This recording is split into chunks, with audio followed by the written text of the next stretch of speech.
सवाल ये है कि एक सर्कुलर ट्रैक है, मान लो कि एक सर्कल है और इस सर्कल पर एक लड़की का नाम है सरिता और एक लड़की का नाम है कविता। इसका नाम करते हैं के फॉर कविता, एस फॉर सरिता। ठीक है। अब जो सरिता है ये दोनों अपोजिट डायरेक्शन में मूव करना शुरू करते हैं। ट्रैक का लेंथ कितना है? 2200 मीटर। ठीक है, ट्रैक का लेंथ है 2200 मीटर। जो सरिता का स्पीड है वो है 20 किलोमीटर पर आवर, 20 kmph।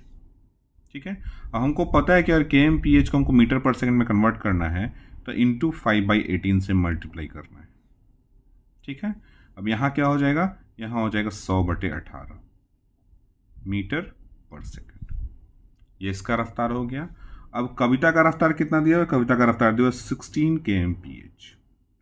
इसको भी हम 5/18 से मल्टीप्लाई कर देंगे तो हो जाएगा 80/18। ठीक है, मीटर पर सेकंड। ये हो गया स्पीड किसका? कविता और सरिता का। अब दोनों ऑपोजिट डायरेक्शन में मूव कर रहा है तो एक सेकंड में कितना मूव करेगा? ये दोनों एक सेकंड में ये मूव करेगा 80/18 मीटर और ये मूव करेगी 100/18 मीटर। मतलब टोटल हो गया 180/18 यानी कि 10 मीटर। तो एक सेकंड में दोनों जब मूव करेगी तो कितना दूर हो जाएगी? 10 मीटर। तो एक सेकंड में तय की हुई दूरी को तो स्पीड बोलते हैं, तो यही हो जाएगा 10 मीटर पर सेकंड। इसका स्पीड हो जाएगा रिलेटिव एक दूसरे का। अब 2200 मीटर टोटल डिस्टेंस कवर करना है, 10 मीटर एक सेकंड में कवर करता है, तो टोटल टाइम कितना लग जाएगा? 220 सेकंड। अब इसको 220 को अगर हम 60 से डिवाइड कर देंगे तो क्या आ जाएगा? 3 और यहाँ हो जाएगा 40/60। 0 0 कैंसल, 2/3।